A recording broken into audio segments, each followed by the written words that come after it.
खुदा के जिंदा और जलाली और मुहीब नाम में आप सबको सलाम। आपको भी सलाम। खुदा यीशु का फजल पर फजल आपके साथ और आपकी रूह के साथ हमेशा तक बना है।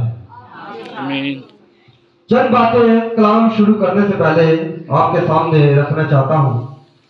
बेहद खुशी है कि आज मैं उसी घर पर हूँ जिस घर में मेरा बचपन गुजरा है और आपका अपने को देखकर बड़ी खुशी होती है।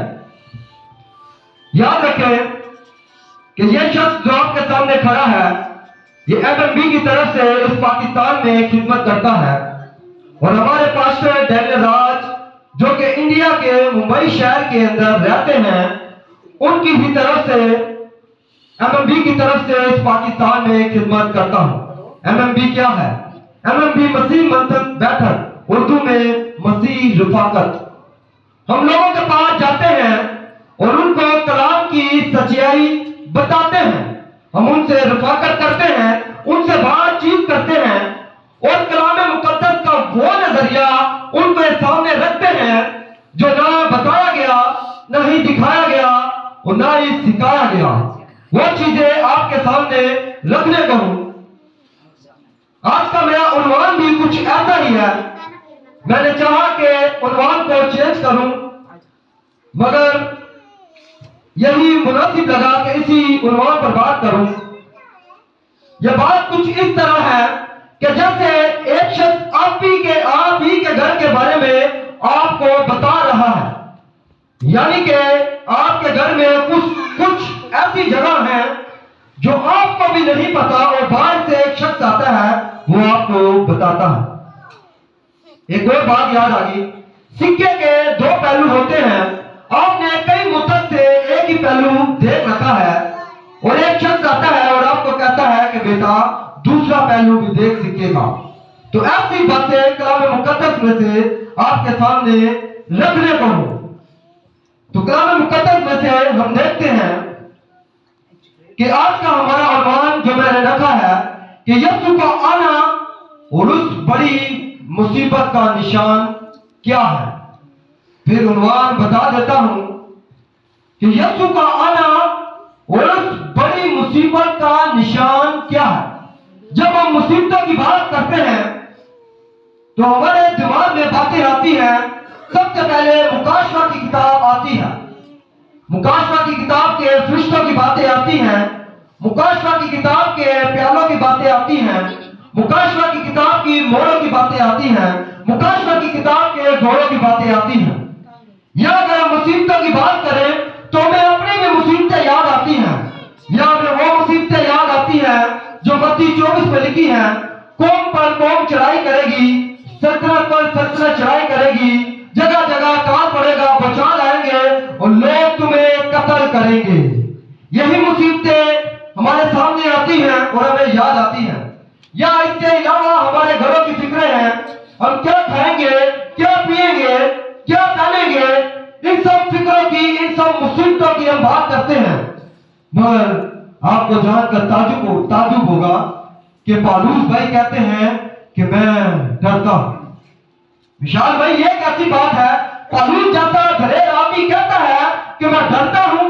जी, पहला ग्रंथियों दूसरा ग्रंथियों का 11वां बाब उसकी 30वीं आयत पढ़े तो पौलुस भाई कहते हैं कि जैसे हवा को उस मकान ने, उस अबलीस ने बहकाया, कहीं तुम्हें भी ना बहका दे, मैं डरता हूं। ऐसी बड़ी मुसीबत कि पौलुस जैसे लोग डर रहे हैं और एक जगह पर पौलुस भाई कहता है मैं रात दिन कलीसिया के लिए आंसू बहा कर दुआ करता हूं। पौलुस के आंसू निकल रहे हैं कि ऐसी दुनिया में मुसीबत घटने को है। आपकी मुसीबत कुछ नहीं, आपकी मुसीबत जिस्मानी है। यीशु को लोग ढूंढते हैं और यीशु कहता है कि तुम मुझे इसलिए ढूंढते हो ताकि शिफा पाओ, ताकि रोटी खाओ। वो यीशु कहता है कि जिंदगी की रोटी मैं हूं। तो हमें उस जिंदगी की तलाश करना है, ना कैसे इस जिस्मानी मुसीबतों को देखना है, बल्कि उस मुसीबत को देखना है जो कि मैं दूसरी मौत की तरफ ले जा सकती है। ऐसी बड़ी मुसीबत दुनिया में घटने को है, बल्कि घट चुकी है कि आपको ये मुसीबत दूसरी मौत तक लेकर जा सकती है। ये दूसरी मौत के बारे में आप अच्छे से जानते हैं, अच्छी तरह जानते हैं इस दूसरी मौत के बारे में, जो कि दूसरी मौत क्या है? आग की जेल। आप थोड़ा रिस्पॉन्स दीजिएगा। मुझे ऐसे लगता है कि जैसे मैं बुद्धों से बातें कर रहा हूं, कोई हिलजुल नहीं। आप थोड़ा मुस्कुराएं, थोड़ा रिस्पॉन्स दें, ताकि मुझे पता चले कि आप मेरी बात को सुन रहे हैं। तो बताना यह चाहता हूं, पौलुस भाई आंसू बहाते हैं, पौलुस भाई भी डरते हैं, और यहां तक कि यीशु यूहन्ना की इंजील उसका 17वां बाब यीशु कहते हैं कि मैं इनके लिए दुआ करता हूं, और इनके बाद जो इनकी खुशखबरी के वसीले से जो मुझ पर ईमान लाते हैं, मैं उनके लिए भी दुआ करता हूं कि उस शरीर से इनकी हिफाजत कर।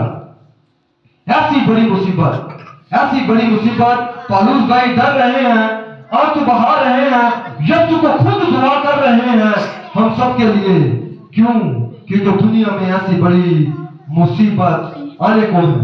उस मुसीबत के बारे में मैं चाहता हूं कि मसीह जाने, अपनी मुसीबतों को हटाकर इस बड़ी मुसीबत के बारे में देखें और सोचें कि यह कैसी मुसीबत है कि रसूल भी कहता है कि मैं डरता हूं, मैं रोता हूं, और यीशु भी हमारे हक में दुआ करते हुए हमें नजर आते हैं। दुआ कलाम मुकद्दस में से एक हवाला आपके सामने रखता हूं, दूसरा ग्रंथियों उसका 11वां बाब उसकी 4थी आयत, कोई भी पढ़ सकता है। 11 का 4, दूसरा ग्रंथियों उसका 11वां बाब उसकी 4थी, कोई भी रैंक में कर सकता है जिसने निकाल दिया। दूसरा ग्रंथियों 11 का 4, किसी ने नहीं निकाला? निकाल, क्योंकि ये बात जो मैं आपके सामने रखने को हूं, 11 बाब भी 4 है। 11 का 4, ये ले माइक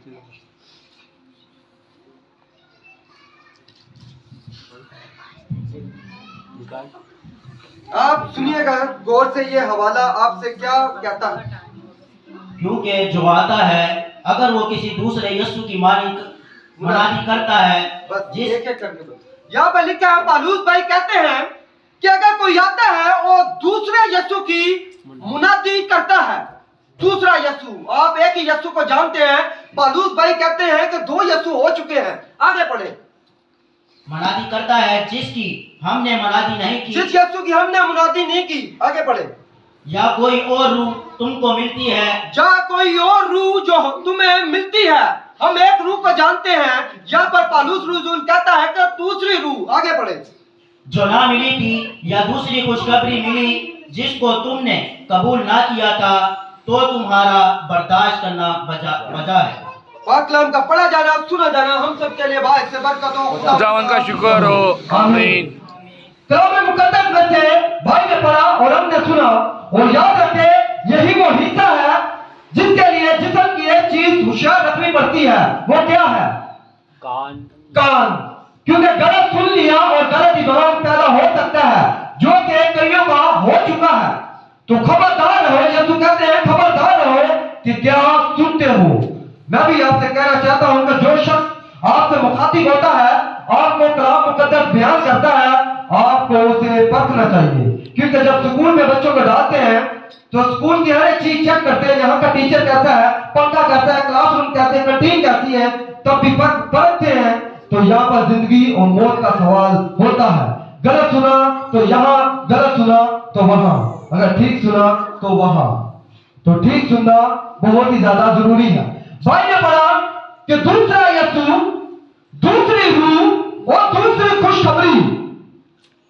हम अभी तक एक ही यीशु के बारे में जानते थे, एक ही रूह के बारे में जानते थे और एक ही खुशखबरी के बारे में जानते थे, मगर पौलुस भाई कहते हैं कि दूसरा यीशु भी है और दूसरी रूह भी है और दूसरी खुशखबरी भी है। यह दूसरा यीशु क्या है? यह दूसरा यीशु वो है जो यीशु को कहते हैं कि मैं यीशु बेटा है, अगर ये बेटे के साथ साथ यीशु खुदा भी है। जो यीशु को खुदा नहीं मानते वो दूसरे यीशु की खुशखबरी दूसरा यीशु है। कुछ कहते हैं कि यीशु जी नहीं उठा, तो बताना ये चाहता हूं वो दूसरा यीशु है जो कहते हैं कि जी नहीं उठा। कुछ लोग कहते हैं यीशु महज इंसान है, तो बताना ये चाहता हूं वो दूसरा यीशु है, वो दूसरा यीशु है। यीशु फिर हकीकत खुदा है, खुदा है। जब कुंवारी मरियम से पैदा हुआ तो यीशु ने कई दावा नहीं किया कि मैं मुकद्दस मरियम में से निकला और दुनिया में आया हूं, बल्कि यीशु क्या दावा करता था, मैं रूह में से निकला और दुनिया में आया हूं। जब यीशु मर गया और जब वो तीसरे दिन मुर्दों में से जी उठा तो फिर हकीकत ये खुदा है, क्योंकि खुदा के बारे में लिखा है ये अब्दुल अब्बास तक जिंदा है, यानी कि कान रहने वाला है। और यीशु कहता है कि अब्दुल अब्बास तक मैं जिंदा हूं, मर गया था मगर अब अब्दुल अब्बास तक जिंदा हूं। मुकाशवा की किताब में पढ़े तो दूसरे यीशु को कुछ लोग बयान करते हैं और दूसरी रूह को भी बयान करते हैं। यह दूसरी रूह क्या है? आपने देखा होगा कि अक्सर बड़ी बड़ी भीड़ में एक शख्स आपके सामने खड़ा रहता है और वो हाथ रखता है और एक शख्स गिरकर तड़पता है। क्या कलाम मुकद्दस में ये कहीं वाकया दर्ज है कि किसी रसूल ने हाथ रखा और कहते हैं कि रूह आई और लोग गिरकर तड़पते हैं? क्या कभी कलाम मुकद्दस में पढ़ने को मिला या आपने देखा हो? मगर बड़े अफसोस की बात है कि सिलीगोग के अंदर, इबादत खानों के अंदर ऐसी चीजें नजर आती हैं। एक शख्स आपके सामने आता है, वो हाथ रखता है और लोग गिरते हैं और तड़पते हैं और उनसे पूछा जाता है और वो कहते हैं कि हमें रूह ने छुआ। सवाल ये है कौन सी रूह ने छू लिया जो गिर के तड़पने लगे? सवाल है कौन सी रूह ने छू लिया? अगर मैं गलत हूं तो आप मुझे कलाम मुकद्दस में से बता सकते हैं कि कहीं यीशु ने किया हो या कहीं शागिर्द ने ऐसा किया हो कि हाथ रखा हो और लोग गिरकर तड़पते हो। वो मजे की बात बताऊं, उस शख्स को जो गिर जाता है थोड़ी देर के बाद पूछा जाए कि आपके साथ क्या हुआ, वो क्या कहता है? पता नहीं, पता नहीं। ये और भी ज्यादा खतरनाक बात है। मैं इस बच्चे को हाथ लगाता हूं और इस बच्चे को पता ना चले तो क्या ये अच्छी बात है? हमारे जिस्म के साथ कुछ जो भी कुछ होता है हमें मालूम होना जरूरी है, जरूरी है। अगर आपको कोई छूता है तो आपको अगर पता नहीं चल रहा तो सवाल यह है किस रूह ने आपको छू लिया, किस यीशु के पास आप चले गए? और रसूल कहता है कि दूसरी खुशखबरी के बारे में भी बताता है। और आपको मैं बताना यह चाहता हूं कि इस खुशखबरी के बारे, इस दूसरे यीशु की बात, इस दूसरी रूह के बाद यीशु ने भी की इंजील मुकद्दस में। यीशु ने अपने शिगिर्दों से खबरदार किया कि खबरदार रहो। यह भी रेफरेंस कलाम मुकद्दस में से हम देखते हैं। मुकद्दस मत्ती की इंजील उसका 24वां बाब उसकी 3री आयत से पढ़ना शुरू करें।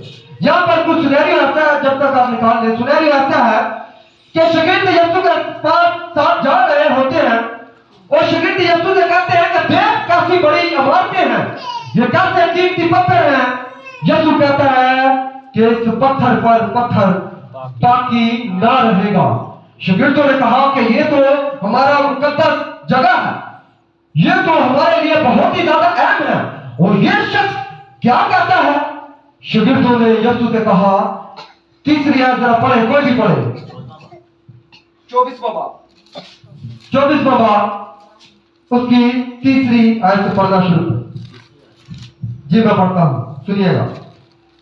जब वो जैतून के पहाड़ पर बैठे थे उसके शागिर्दों ने अलग उसके पास आकर कहा, हमको बता के ये बातें कब होंगी और तेरे आने और दुनिया के आखिर होने का निशान क्या है? और हमारा उन्वान भी यही है कि उस बड़ी मुसीबत का निशान क्या है? शागिर्द पूछते हैं यीशु से कि तेरे आने और उस बड़ी मुसीबत का निशान क्या है? यीशु जवाब देते हैं, यीशु ने जवाब में उनसे कहा कि खबरदार रहो, कोई तुमको गुमराह ना करें। ये सबको नहीं कहा, जितनी भीड़ यीशु के पीछे आती थी किसी से नहीं कहा। किसको कहा ये शब्द? शागिर्दों को। शागिर्दों को। आप भी यीशु के पीछे चलते हैं, आप भी मसीह के पैरोकार हैं। यीशु आज आपसे मुखातिब है कि कोई तुमको गुमराह ना करे। ये मुसीबत, ऐसी मुसीबत के शागिर्दों को यीशु कह बैठे कि कोई तुमको गुमराह ना करे। या इस बात को हम सीख सकते हैं कि शागिर्दों को भी गुमराह होने के चांसेस हैं। इसलिए यीशु कहता है कि खबरदार कोई तुमको गुमराह ना करे।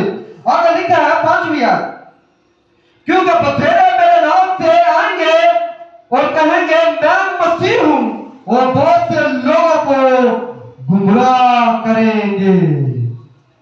पहले कहा था कि बहुत दूसरा यीशु, यहां पर यीशु कहता है कि मसीह, दूसरे यीशु, दूसरी रूह, दूसरी खुशखबरी की तो अलर्ट करते हैं कि खबरदार कि बहुत से मसीह आएंगे और ये तुम्हें दूसरे यीशु के बारे में बताएंगे, ये तुम्हें दूसरी रूह के बारे में बताएंगे, ये तुम्हें दूसरी खुशखबरी के बारे में बताएंगे। खबरदार कोई तुमको गुमराह ना करे, गुमराह ना करे। ये बथेरे कौन है? यहूदा की पुस्तक पढ़े, किताब पढ़े तो वहां पर लिखा है कि चुपके से कुछ लोग आ मिले हैं, कुछ लोग आ गए हैं चुपके से मसीहत के अंदर।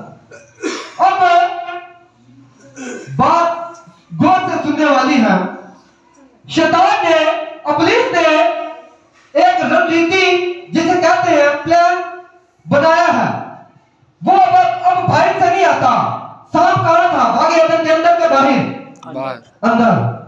अब अंदर के बंदे आपको गुमराह करते हैं, बाहर से कोई नहीं आता।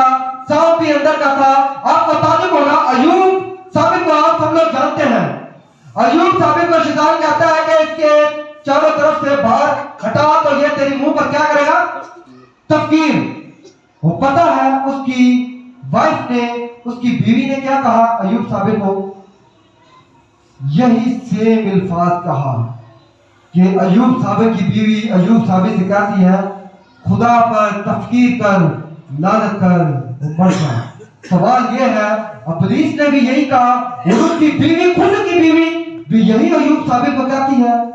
इसका मतलब है अय्यूब और शैतान ने वही हथियार आजमाया जो कि बागी अदन ने आजमाया। अंदर का बंदा जब औरत के पास सांप आया तो औरत ने कहा अरे ये इसके साथ तो मैं रोज बात करती हूँ, रोज बातचीत करती हूँ, अरे ये तो वही सांप है जो हमारे साथ बैठता उठता है। मगर तब सांप बदल चुका था। जब औरत से मुखातिब सांप हुआ तो बदल चुका था, ट्रांसफॉर्म हो चुका था। और ऐसे ही जब अय्यूब साबित की बीवी उसके पास आती है सेम अल्फाज, उसके जरिए से, उसके जिस्म के जरिए से इब्लीस बोला कि बहुत सारी मुसीबतें अय्यूब साबित पे आई है, गुमराह ना हुआ। आखिर तो मैं इसकी औरत को बेचती हूँ, इसकी बीवी को बेचती हूँ। और वही सेम अल्फाज कि अय्यूब साबित से कहा गया कि तफकीर कर, खुदा की लानत कर खुदा के ऊपर। अय्यूब साबित समझ गया कि किस रूह से बोलती है, किस रूह से बोलती है। यूहन्ना 6:66, 6 बाब उसकी 66 आए। यीशु मसीह कहते हैं कि फिर हकीकत मेरा खून पीने के लिए और मेरा बदन खाने की चीज है। और वहां पर लिखा है, पढ़ के देख ले, कई शागिर्द उल्टे पांव चले जाते हैं, ना समझ सके उन बातों को, ना समझ सके जो यीशु बताना चाहता था, जो यीशु समझाना चाहता था। और मैं भी आपसे ये एक हवाला याद आ गया, जब पढ़ा जरा पहला तिमोथेयुस उसका 4 बाब, यही होगा मेरे ख्याल से। पढ़े जरा पहला तिमोथेयुस उसका 4 बाब। यहां पर लिखा है, लेकिन रूह साफ फरमाता है कि आइंदा जमानों में बाद लोग गुमराह करने वाली रूह और शैतान की तालीम की तरफ मुतवज्जा होकर ईमान से बरगश्ता हो जाएंगे। यहां पर लिखा है, आइंदा जमाने में ऐसे लोग आएंगे जो बुरी रूह, आप पौलुस भाई ने कहा कि दूसरी रूह की मैं बात करने लगा हूं। और यहां पर भी तिमोथेयुस कहते हैं कि एक दूसरी रूह, एक दूसरी तालीम शैतान यानी कि शैतान की तरफ मतवज्जा होंगे और अपने ईमान से फिर जाएंगे। बताना ये चाहता हूं कि कुछ लोग मसीहत के अंदर जैसे बाग एदम के अंदर सांप घुस चुका था, आज भी मसीहत के अंदर कुछ ऐसे लीडर, कुछ ऐसे पासवान घुस चुके हैं जो आपको दूसरे यीशु की बातें बताते हैं, जो आपको दूसरी रूह की तरफ मतवज्जा करते हैं, जो आपको दूसरी खुशखबरी की तरफ मतवज्जा करते हैं। आजकल शिफा का दौर है, हर कई इबादत खानों में शिफा मिलती है। शिफा बचाने कि शिफा कहां से मिल रही है? जो शिफा कलाम मुकद्दस के मुताबिक नहीं, बिब्लिकली नहीं, वो शिफा खुदा की तरफ से नहीं। आपको ताजुब होगा, मुकाशवा की किताब 13वां बाब और उसकी 3री आयत में लिखा है कि उस बड़े हवान के पीछे पूरी दुनिया चलती गई। क्यों चलती गई? 13वें बाब की अगर आगे याद पढ़े 13वीं 14वीं 15वीं बाब में लिखा है, उस हवान को आग बुलाता, आसमान से आग बुलाता था और एक बुत बनाता था, उसके अंदर रूह फूंका और हवान का बुत बोलने लगा। कईयों को मौत से देखने की आदत है, मैं चाहता हूं इस आदत को दूर करें।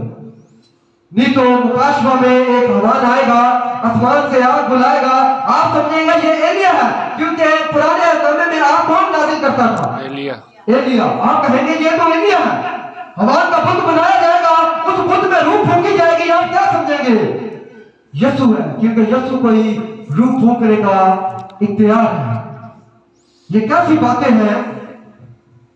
हम समझते थे कि शिफा मौजा। एक शख्स मुझे याद आया, रोड के किनारे एक शख्स बैठा था, मेरे ख्याल से 38 साल का था, बीमार था, पानी के हिलने का मुंतजर रहता था, फरिश्ता आएगा, पानी को हिलाएगा और मैं जाऊंगा शिफा पालूंगा। एक दिन यीशु उसके पास आ मौजूद होता है, वो फिर भी पानी के हिलने का मुंतजर रहता है, यानी कि चमत्कार, यानी कि मौजा, यानी कि ऐसा एक्ट देखने का मुंतजर है जो निशान हो, उस निशान को देखने का, पानी को हिलने का मुंतजर था। मैं यीशु के पास था। बताना ये चाहता हूं, आपके पास भी बराबर में यीशु खड़ा है और आप पानी के हिलने का इंतजार करते हैं, आप निशान का इंतजार कर रहे हैं, कोई पानी को हिलाए तो हम फिर शिफा ले। आप इंतजार कर रहे हैं कोई पानी पर दुआ करे, हम फिर शिफा पाए। आप इंतजार कर रहे हैं कोई रुमाल पर दुआ करे, हम फिर शिफा पाए। आप इंतजार कर रहे हैं कि कोई खादिम आपके घर पर आए और आप पर दुआ करे और आप फिर शिफा पाए, आप फिर शिफा पाए। हालांकि बराबर में देखो यीशु आपके पास ही खड़ा है, वो उसके किनारे बैठा, उस शख्स के पास ही था यीशु और उससे बातचीत कर रहा था। मगर इस कदर गुमराही, आंखें बंद हो चुकी थी, रूहानी आंखें बंद हो चुकी थी, यीशु को ना जान सका कि ये जो फरिश्ता आता है, यही तो यीशु तो है जो इस फरिश्ते को भेजता है। यीशु वो है जो इस फरिश्ते को भेजता था, ना जान सके। ऐसी मौजे के यानी कि निशान के चक्कर में वो यीशु को ना जान सका। कहीं हम भी तो ऐसे नहीं? आज मुझे बेहद अफसोस होता है, जो भाई अक्सर कहते हैं कि हमारा बेटा बीमार है, इस पे दुआ करो, हमारा सिर दर्द है, हम पे दुआ करो, हमारा ये दर्द है, हम पे दुआ करो, हमारा ये काम है, हम पे दुआ करो। सवाल यह है कि शागिर्दों को जब भेजा गया तो पूरे इख्तियार के साथ भेजा कि क्या शागिर्दों ने कभी कहा कि मुझ पे दुआ करो? किसी शागिर्द ने कहा हो ऐसा आपको याद आता हो कि मुझ पे दुआ करो? जब मूसा को भेजा तो मूसा को फरौन के पास, मूसा डरता था फरौन के पास जाने से, मगर जब को उसको सांप की दुम को पकड़ना सिखाया, याद है ना कि लाठी को खुदा ने कहा कि इस लाठी को पकड़ ले, और जब पकड़ा तो खुदा कहता है कि इस सांप को यानी कि इसकी दुम को पकड़ ले। और जब शागिर्दों को भेजता है यीशु, शागिर्दों से भी यही कहता है यीशु कि मैंने तुम्हें इख्तियार दिया है, सांपों को कुछ लो। ठीक है, हम दुआ कराते हैं खादिम से, चलो एक बार दुआ करवाई और फिर बार दुआ। एक बात याद आ गई, सोचा कि कर ही लूं, ये अभी बच्चा है, ये एक बच्चा है, अभी आप इसको इसकी वालदा गोद पर उठा लेती है, जब ये मेरे जितना हो जाएगा तो इसकी वालदा इसको फिर भी गोद में उठाएगी? नहीं उठाएगी ना, नहीं उठाएगी। तो आप जब बच्चे थे दूसरों को दुआ करवाते थे, जब आप दूध पीते थे दूसरों को दुआ करवाते थे। आज जब तू खुदा कहता है कि बेटा कब तेरी दूध की बोतल छूटेगी, कब तक मैं तुझे गोद में लिए फिरूंगा, अब तू बड़ा हो गया, अब तू शाना हो गया, यानी कि समझदार हो गया, अब काम कर। 3.5 साल जब शागिर्द बच्चे थे, यीशु कहता रहा ए बेईमान वालों, अब तक नहीं समझते। जब 3 साल के बाद यीशु गया तो तब क्या हुआ? ऐसा ईमान कि पतरस के साय से मुर्दे जिंदा होते हैं, पतरस के साय से लोग संज्ञान पाते हैं। यीशु कहते हैं मेरे बेटे, मैंने तुझे पूरे प्यार के साथ भेजा है, और ये प्यार जो यीशु के ऊपर ईमान रखते हैं ये आपके पास ऑलरेडी मौजूद है। आप इस प्यार को इस्तेमाल करें। मूसा के पास लाठी थी, खुदा कहता है इस लाठी को देख, इस लाठी का इस्तेमाल कर। और जब उसने इस्तेमाल किया तो उसको उस लाठी का इस्तेमाल पता चला कि लाठी का इस्तेमाल क्या है। यीशु ने जाते वक्त एक मददगार भेजा है जो कि रूह अल कुदूस है, जो तुम्हारे साथ नहीं बल्कि क्या रहता है तुम्हारे अंदर। उसका इस्तेमाल कब करेंगे? मूसा ने लाठी का इस्तेमाल किया, आप भी तो करें उस रूह का इस्तेमाल जो खुदा ने मददगार भेजा, उसका रूह का इस्तेमाल कब करेंगे? कुछ लोग आपको खादमीन को परखना बहुत जरूरी है। वो आपके पास आते हैं और आपको कुछ भी बता के चले जाते हैं और आप सुनकर उसी ही पे अमल करते हैं। क्यों?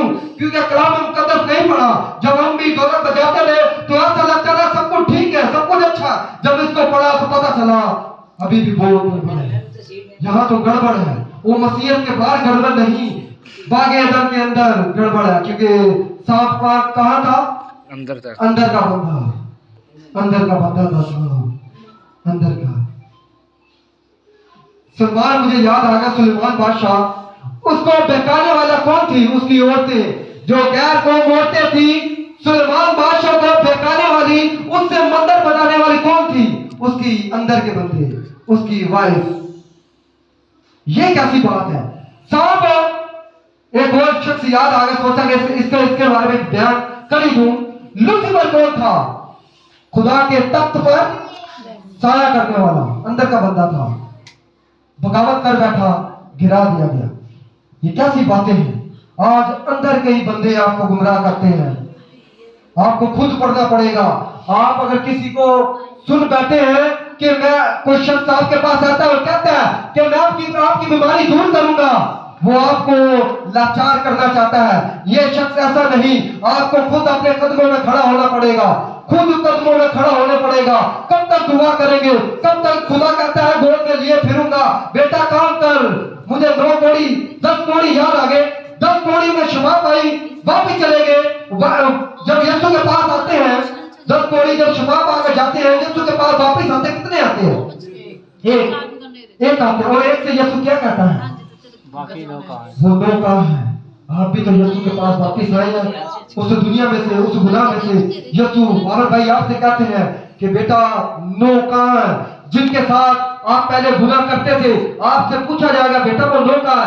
आनंद भाई से पूछा जाएगा कि वो 9 कहाँ है? बकार भाई से पूछा जाएगा कि वो 9 कहाँ है? खुद तो यीशु को जान लिया, अब उनकी 9 की तलाश करो, 9 की तलाश करो। एक शख्स की 100 भेड़ें थी, एक खो जाती है और वो एक की तलाश करने जाता है।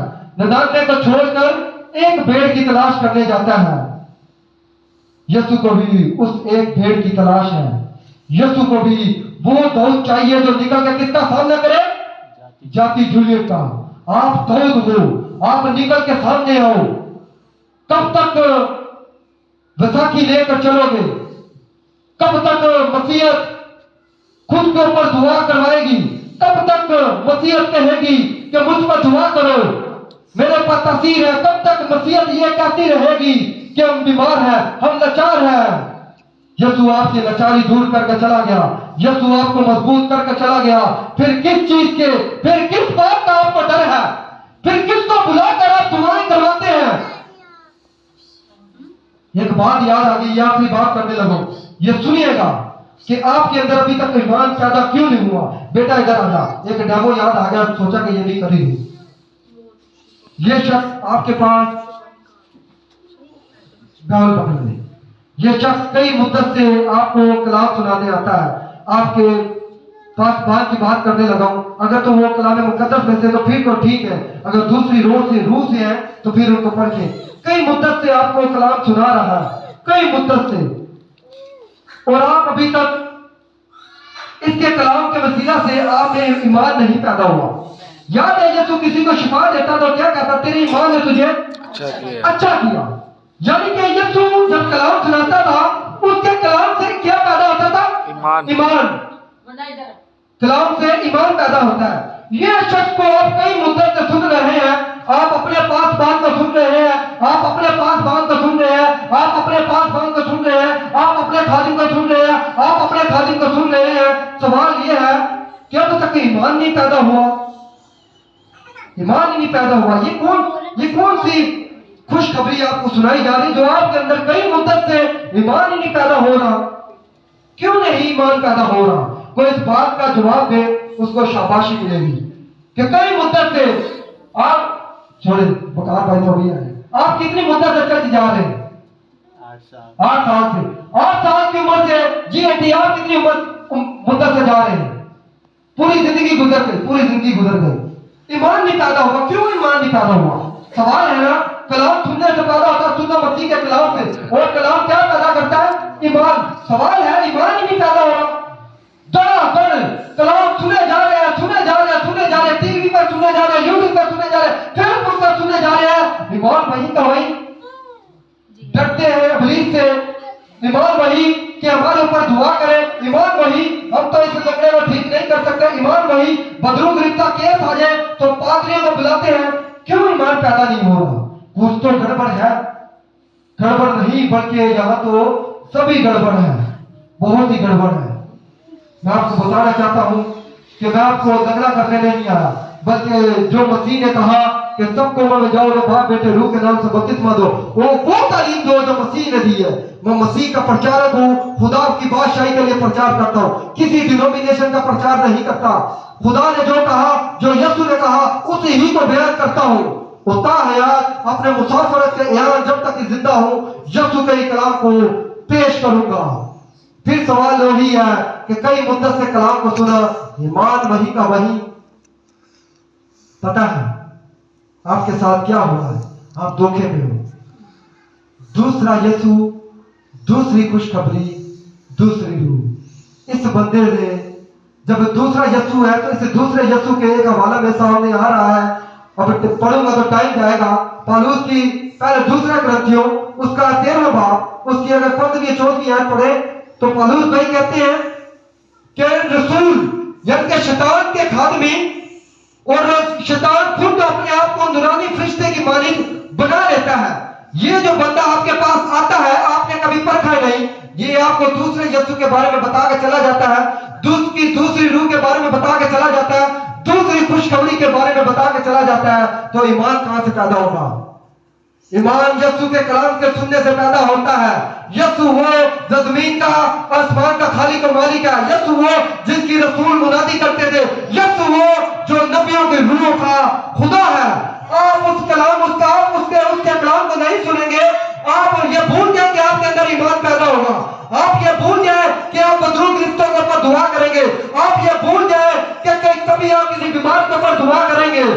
क्यों? क्योंकि दूसरे यीशु के बारे में आप सुनते हैं, दूसरी रूह के बारे में आप सुनते हैं और दूसरी खुशखबरी के बारे में आप सुनते हैं। तो ईमान के अंदर कैसे पैदा हो? कैसे पैदा हो? कैसे पैदा हो? नहीं पैदा होगा अजीजों, नहीं पैदा होगा जब तक आप इस यीशु को जो अव्वल और आखिर है, इस यीशु को नहीं पढ़ेंगे, ईमान नहीं पैदा होगा। इस यीशु को नहीं जानेंगे, ईमान नहीं पैदा होगा। इस यीशु को नहीं देखेंगे, ईमान नहीं पैदा होगा। सारी उम्र घुटने में दर्द है तो बुलाओ, पैर में दर्द है तो बुलाओ, सिर में दर्द है तो बुलाओ, दुआ करो, दुआ करो, दुआ करो, हमारे ऊपर दुआ करो। तो ठीक है, दुआ करनी चाहिए, खादमीन को बुलाना चाहिए। आप मेरे सामने हवाला रख सकते हैं अय्यूब की किताब उसका 5वां बाब कि कलीसिया के बुजुर्गों को बुलाओ और दुआ करो। आप हवाला रख सकते हैं। मन क्या पूरी जिंदगी दुआ करवाते रहे? हम कब दूसरों में दुआ करेंगे? सवाल है ना, एक बार दुआ करवाई, दूसरी बार करवाई, चलो तीसरी बार, चौथी बार पर पूरी जिंदगी 90 साल की उम्र के लोग दुआ करवाते हैं। तो पूछा जाए कभी किसी के ऊपर दुआ की? नहीं, ईमान नहीं पैदा हुआ, ईमान नहीं पैदा हुआ। खुशखबरी को सुना ही नहीं, मसीह की खुशखबरी को सुना ही नहीं, रसूलों की खुशखबरी को सुना ही नहीं। आपके सामने कितने शख्स आए और आपको लगा कि ये तो यीशु की बातें करता है। ना ना ना, एक शख्स, बात याद आ गई, मत्ती 4:4, जब लूसीफर शैतान यीशु के पास आता है और कहता है कि तेरी बाइबल लिखा है कि अपने आप को नीचे गिरा और फरिश्ते आएंगे तुझे उठा लेंगे। ये बात सच थी, लिखा था यीशु के बारे में, लिखा था कि नहीं? ज़बूर की किताब लिखा था। यीशु को माननी चाहिए थी कि नहीं? बात माननी चाहिए थी क्योंकि लिखा है। लिखा था, यीशु के हक में लिखा था, माननी चाहिए थी, माननी चाहिए थी ना। यीशु को कहता है तेरी बाइबल लिखा है, गिरा और फरिश्ते आएंगे तुझे उठा लेंगे। बेशक ऐसे ही है। मान लेनी चाहिए थी यीशु को, यीशु ने नहीं मानी। सवाल है क्यों नहीं मानी? क्यों नहीं मानी? क्यों नहीं मानी? ऐसे ही लोग आते हैं, इसमें से हवाला पेश करते हैं तोड़ मड़ोड़ कर, यीशु ने तो नहीं माना और आप मान लेते हैं। लूसीफर आया सामने से होकर, क्या वाकई खुदा ने इस फल की पाबंद मना किया है? तोड़ मड़ोड़ कर पेश करते हैं इसके हवाले को, आगे पीछे से ऊपर से पढ़ते हैं और आप कहते हैं अरे ये तो यीशु की बातें हैं। यीशु की बातें नहीं, उसके पीछे का आप नजरिया देखें, उस पीछे की तस्वीर देखें, उसके पीछे की रूह देखें, उस पीछे की खुशखबरी देखें, उस पीछे का यीशु देखें कि किस यीशु के बाबत आज मौजे पर मौजा होता है, मौजे पर मौजा होता है। और मैं आपको बताना ये चाहता हूँ, परखें कि इसमें से मौजा है कि नहीं। कलाम मुकद्दस में जो शख्स मौजा पाता था क्या करता था? अपनी जिंदगी में चला जाता था? नहीं, यीशु के पीछे, यीशु के पीछे चलता था। ये कैसा मौजा है जो आपकी जिंदगी में होता है और आप अपनी जिंदगी में वापस चले जाते हैं? बिब्लिकली मौजा नहीं, ऐसे मौजे हैं। शमून जादूगर तो आपको याद होगा, अपने जादू से कई लोगों को हैरान रखता था। आज भी कई ऐसे खादमीन हैं जिन्होंने अपने शिफाओं से, अपने कलाम से यीशु के नहीं आपको हैरान रखा हुआ है, हैरान रखा है। शमून जादूगर ने भी हैरान रखा है। मगर कभी ऐसा भी होता है खुद को हैरान करने वाले खुद आप भी हैरान हो जाते हैं, जैसा कि शमून जादूगर को हैरान करने वाला कौन था? पतरस और उसके शागिर्द। तो बताना ये चाहता हूं, जितने भी मेरे अजीज इधर बैठे हुए हैं, अपने पांव पर खड़े हो, अपने पांव पर खड़े हो, डेली इस कलाम मुकद्दस को पढ़े, डेली इस कलाम मुकद्दस। होशिया 8:12 में लिखा है, एक वक्त आएगा लोग समुद्र पार जाएंगे, इधर उधर भागेंगे, कलाम नहीं मिलेगा। उस वक्त ना खाने का काल होगा, हम खाने के पीछे भागते हैं, ना भूख का काल होगा, ना पीने का काल होगा, काल होगा कलाम मुकद्दस का। इसको पढ़ ले, इसको पढ़ ले। लिखा है कि तरीकी में नूर चमका और तारीकी ने नूर को कबूल ना किया। ये वो नूर है जो आपके घर में चमकता है और आप उसको कबूल नहीं करना चाहते। मूसा के चेहरे की तजल्ली को रोशन करने वाला यही नूर था, मगर बनी इसराइल ने कौम ने ना चाहा कि मूसा के चेहरे पे नजर करे। बनी इसराइल ने मूसा से कहा कि अपने चेहरे पे निकाब कर। आज हम भी इस नूर के ऊपर निकाब करते हैं। कैसे? मलमल के कपड़े पर इसको रखते हैं और ऊपर पर छतरी पर रख देते हैं। जैसे बनी इसराइल कौम ने कहा कि मूसा अपने चेहरे को ढांप ले, अपने नूर को ढांप ले, हम भी इस नूर को कपड़े में रखकर ढांपना चाहते और कई ढांप चुके हैं। बताना ये चाहता हूं, यही नूर आपकी जिंदगी को रोशन कर सकता है, यही नूर आपकी बीमारियां दूर कर सकता है, यही यीशु आपके अंदर ईमान पैदा कर सकता है, यही खुशखबरी आपके ईमान के मजबूत कर सकती है। आखिरी आयाम में लिखा है कि जब मुसीबतें आएंगी तो रास्तबाज अपने ईमान ही के सबब से जीता रहेगा। Hallelujah, hallelujah, hallelujah, hallelujah. तो मैं चाहता हूं कि आप खुद अपने पांव पर खड़े हो, क्योंकि यीशु बेचने आया है, यीशु शागिर्दों को अपने पांव पे खड़े करने आया। और ये शख्स भी जो आज आपसे मुखातिब है, आपको आपके पांव पर खड़ा करने आया है। खुदा इस पाक कलाम के वसीला से आप सबको बरकत दे। आमीन। आए